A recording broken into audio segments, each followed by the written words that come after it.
अस्सलाम वालेकुम जी, welcome back. कैसे हैं आप सब लोग? उम्मीद करती हूँ कि ठीक होंगे इंशाल्लाह, और मैं भी ठीक हूँ। और मेरी फुर्तियों से आपको लग रहा होगा कि एक्टिव भी हूँ क्योंकि भाई यहाँ पर चल रही थी ईद की तैयारियाँ। ये ईद से एक दिन पहले का क्लिप है और मैं बस इसी तरह से क्लीनिंग वगैरह कर रही थी। और आपको पता है कि जब ईद करीब होती है और रमज़ान से पहले एक बार हम लोग सफाइयाँ करते हैं और फिर ईद के करीब भी सफाइयाँ की जाती हैं। हालाँकि यहाँ पर देश में कोई इतनी ज़्यादा ज़रूरत नहीं होती क्योंकि किसी ने ना आना होता ना कोई जाना होता। हाँ, जिनके घर गैदरिंग्स होती हैं उनकी तो फिर मजबूरी भी बन जाती है, बट उसके बावजूद ईद का कुछ ऐसा प्रेशर होता है ना, और हमारे एक कल्चर में, और मुझे लगता है कि ये पार्ट ऑफ द कल्चर भी बन चुका है। मतलब कुछ हो ना हो, आना हो किसी ने या नहीं, बट ईद से पहले सफाइयाँ मस्ट हैं। और मेरी हालत से भी आप अच्छी तरह अंदाज़ा लगा सकते हैं कि मैं पूरे ज़ोरों शोर से ना किचन में काम कर रही थी और मुझे यही था कि बस जल्दी जल्दी मैं थोड़ी क्लीनिंग कर लूँ। और कुकिंग जो है मैं थोड़ी सी हाफ़ रात में डन कर लेती हूँ और बाकी सुबह में कर लेती हूँ। और बस अभी मुझे लगा कि लगे हाथों ना ये भी मैं जो साफ़ रुमाल है ना किचन के, इनको भी मैं भिगो के रख दूँ ताकि ये अच्छे से नीट हो जाएं। अच्छा, इसके अंदर ना मैं सिंक के अंदर ही, सिंक को जब वॉश करती हूँ तो उसके अंदर ही वो जो इसका लॉक होता है वो कर देती हूँ, पानी रुक जाता है। तो सही जो तेज़ वाला गर्म पानी है ना वो खोल के उसके अंदर डिटर्जेंट डालती हूँ, थोड़ा सा बेकिंग पाउडर और थोड़ा सा ये जो लिक्विड होता है ना बर्तन धोने वाला, ये मैं मस्ट डालती हूँ। इससे बहुत अच्छे से स्टेन्स वगैरह रिमूव हो जाते हैं और ऑयल भी सारा निकल जाता है क्योंकि ये किचन में यूज़ होते हैं हर वक्त, तो थोड़े ग्रीसी से हो जाते हैं ना, तो वो इससे सारा ठीक हो जाता है। मैंने समझा कि मैं अपनी सारी ड्यूटी से फ्री हो गई हूँ, लेकिन ईमान ना अचानक से बस उसका दिल तंग पड़ गया था और 1-2 दिन से वो मुझे कह रही थी कि मुझे बाल शॉर्ट करवाने हैं। तो बस वहाँ से मुझसे भी सुस्ती हो गई कि इसे कहीं लेकर नहीं जा सकी। हमने कहीं टाइम भी नहीं बुक करवाया। यहाँ पर हमारे घर के आसपास है ना, यहाँ पर टाइम भी बुक करवाना पड़ता है। और असल में ना हमने पाकिस्तान से ही कटिंग वगैरह लेनी थी, लेकिन उम्रा करने के बाद पाकिस्तान में हमारे पास बिल्कुल टाइम नहीं था और हम लोग वहाँ पर भी कहीं नहीं जा सके। और उम्रा करने की वजह से भी ना मेरे और ईमान के बाल बहुत आगे पीछे हुए थे, रफ़ भी हो गए थे। और चूँकि उम्रा करने के बाद जो वो कटिंग करते हैं ना, तो वो भी हम ऐसे तुक्के मारते रहे, तो वो बीच बीच में से बाल ऊपर नीचे हो गए थे। तो फ़िलहाल तो आर्जी तौर पे मैंने ईमान की थोड़ी सी वो ख्वाहिश पूरी कर दी है, उसकी शॉर्ट भी हो गई, तो वो काफ़ी ज़्यादा खुश थी।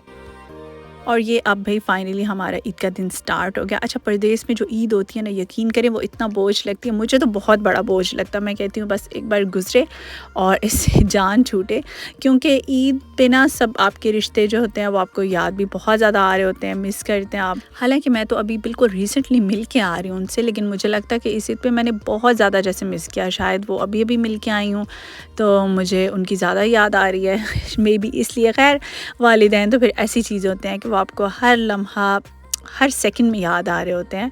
और मैं यहाँ पर साथ साथ शैंक्स की जो मैरिनेशन है उसको प्रिपेयर कर रही थी। इसके अंदर मैंने डाला था नमक, पेपरिका पाउडर, थोड़ी सी हल्दी मैंने खुद डाली है, वैसे डालते हैं अगर आपकी मर्ज़ी है, थोड़ा सा ऑयल, थोड़ा सा शहद और काली मिर्च, ये थोड़ी सी चीज़ें डाल के ना, और जो लहसुन था ना, गार्लिक, उसके मैंने वैसे क्लोव्स बीच में रख दिए थे। जब मैं बाकी चीज़ें अभी रखूँगी ना तो वो भी इसके अंदर वैसे डाल दूँगी। और ये जो सारी मैरिनेशन है ना, आपने फिर शैंक्स के शायान शान उसका मसाज करना है, बहुत अच्छा सा उसको मसाज करना है, मतलब बहुत अच्छे से ये लग जाए। और फिर आपकी मर्ज़ी है कि आप इसको फुल नाइट रखना चाहते हैं या इसको घंटे के लिए रखना चाहते हैं। मैंने इसको आधे घंटा रखा था, फिर उसके बाद मैंने ओवन को प्री हीट करने के लिए रख दिया। तो जब वो हो गया, उसमें भी ज़ाहिर से फिर 15-20 मिनट लग जाते हैं, तो जब वो हो गया तो फिर उसके बाद मैंने शैंक्स को कवर करके अच्छे से सिल्वर पेपर से आपने बहुत अच्छे से कवर करना है ताकि कहीं से भी ना इसकी स्टीम ना निकले। अच्छा, इस बार ना मैंने कुछ भी ईद का मतलब सोचा ही नहीं पहले से। जो कुछ मेरे फ्रीज़र में अवेलेबल था बस वो मैंने हल्का फुल्का बना दिया। और वैसे खैर हम लोग सिर्फ 3 लोग थे, एक मेरे हस्बैंड, एक मैं और एक हमारी छोटी बेटी, तो इतना ना ही किसी ने को आना था, तो क्या हम लोग करते। और सेकंड ये है कि हम लोगों की किस चीज़ की ईद है। हम इंसानों की दुनिया में रहते हैं और इंसानों की दुनिया में इतने जुल्म और ज़्यादतियाँ हो रहे हैं। आप अपने पाकिस्तान के हालात देख लें, आप गज़ा के हालात देख लें, तो दिल बहुत ज़्यादा अफसरदा होता है और बिल्कुल दिल नहीं करता कि हम लोग किस चीज़ की ईद मनाएं। मतलब इंसान में इमोशंस होते हैं, उसमें सेंसेस होते हैं, उसे फ़ील होता है कि इर्द गिर्द कितनी ज़्यादती हो रही है, लोगों के साथ कितना जुल्म हो रहा है। और इसी वजह से ना मेरा ख़ुद इस दफ़ा मेहंदी लगाने का दिल चाहा और ना ही मैंने ईमान की मेहंदी लगाई। हालांकि उसका दिल चाह रहा था, लेकिन जब मैंने उसे रीज़न बताया ना कि मैंने क्यों नहीं लगाई और सिर्फ ईमान को एक बार समझाया कि मेरा दिल नहीं है कि आप भी इस बार लगाएं, तो वो माशाल्लाह से इस तरह से बहुत सेंसिबल है और सेंसिटिव है कि वो समझ गई कि हाँ वाकई में मम्मा, हम लोगों को बहुत सिंपल सी ईद मनानी चाहिए। अच्छा, यहाँ पर ना शैंक्स को जब 1 घंटा हो चुका था तो इसके अंदर ये देखें काफ़ी सारा ये हड्डी के साथ से उतर भी गया, लेकिन इसके अंदर सूप की काफ़ी ज़्यादा मिक़दार थी। तो मैंने सोचा कि मैं ना इसमें से हाफ़ सूप निकाल लेती हूँ और हाफ़ सूप इसके अंदर रहने देती हूँ। एक तो ये सूप हमें फिर भी काम आएगा कि जब ये शैंक्स हम निकालेंगे तो थोड़ी-सी अगर ये ड्राई हुई तो इनके ऊपर आप सूप भी डाल सकते हैं। और मैंने साथ बनाने थे थोड़े से राइस, तो मैंने सोचा कि यही सूप जो है ना वो मैं राइस में ऐड कर दूँगी तो उनका टेस्ट भी बहुत अच्छा लगेगा। बिल्कुल मंदी टाइप ना राइस का भी टेस्ट आ जाएगा। तो वाइट राइस मेरा दिल था बनाने का और साथ शैंक्स। और यहाँ पर ना मैंने अब एक साइड पे थोड़े से आलू, चेरी टमाटोज़ एंड थोड़ी सी पेपरिका ना वो सब एक साइड पे रखे हुए थे। तो आलू को बस हाफ़ में से कट करके इसके बड़े-बड़े से इस तरह स्लाइसेस वो मैंने बीच में एडजस्ट कर दिए थे।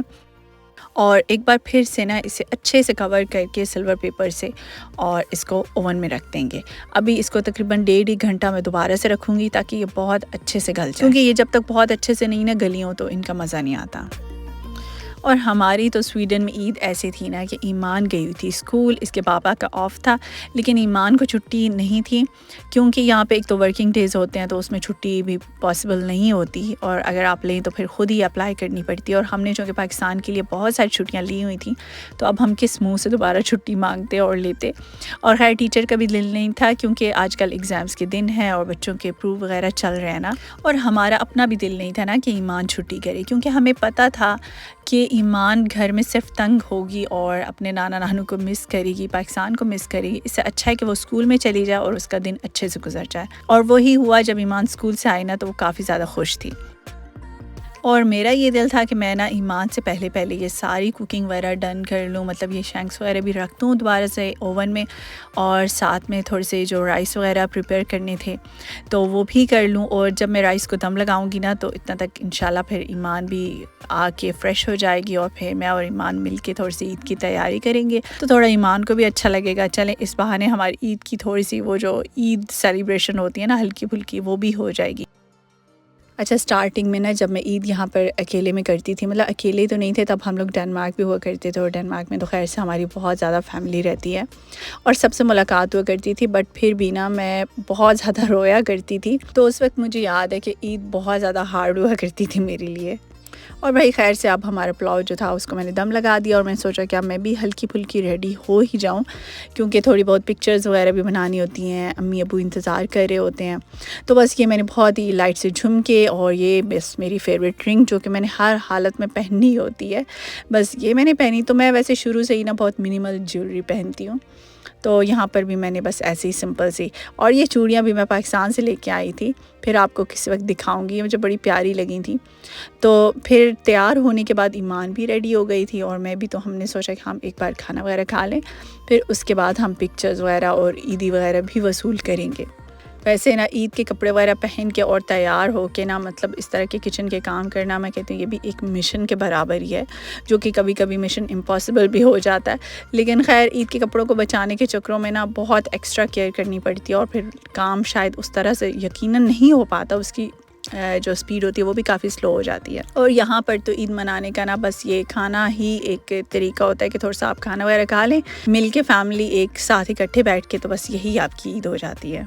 तो ये था भाई हमारा सिंपल सा ईद टेबल, जो कि बहुत ज़्यादा सिंपल था। और साथ मैंने जो मीठा था उसमें हलवा बनाया था, जो कि हमारे घर में बहुत ज़्यादा बनता है, और बस वही बनाया था साथ मीठे में, क्योंकि मेरी फैमिली मीठा वगैरह नहीं खाती, तो सिर्फ मेरे हस्बैंड को हलवा पसंद है, तो बस इसीलिए मैंने थोड़ा सा हलवा भी बना लिया था।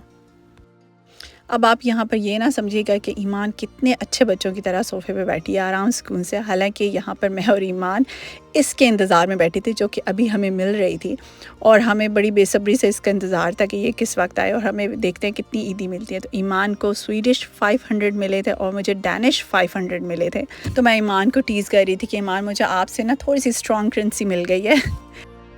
भाई अब हमने खाना भी खा लिया था और हमें साथ ईदी भी मिल गई थी, तो अब हमारा और काम रहा तो कोई नहीं था, बस अब यही था कि हमने पाकिस्तान में फ़ोन करना था। और चूँकि ये अच्छा हो गया था कि पाकिस्तान में भी आज ही ईद थी, तो सब लोगों से अच्छे से दुआ सलाम हो गई। वैसे तो वो लोग लास्ट डे में बहुत ज़्यादा बिज़ी भी होते हैं ना, और भाई मैं और ईमान यहाँ पर अपनी यूट्यूब फैमिली को ईद विश करें। अच्छा, फ़ुटबॉल विश नहीं कर रहा, आपने उसको बीच में कंसिडर नहीं करना, सिर्फ मैं और ईमान विश कर रहे हैं। और आप लोगों को बहुत बहुत सारी ईद मुबारकें हों। और जिन लोगों ने अपने रिश्तों के साथ ईद की है, अल्लाह करे कि उन्हें अगले साल भी इन रिश्तों के साथ ईद करना नसीब हो। और जिन लोगों ने अपने रिश्तों से दूर ईद की है, अल्लाह करे कि वो अगले साल अपने रिश्तों के साथ ईद करें। आमीन सुमा आमीन। इसी दुआ के साथ इजाज़त चाहते हैं। इंशाल्लाह मिलेंगे नेक्स्ट व्लॉग में। अल्लाह हाफ़िज़, बाय बाय।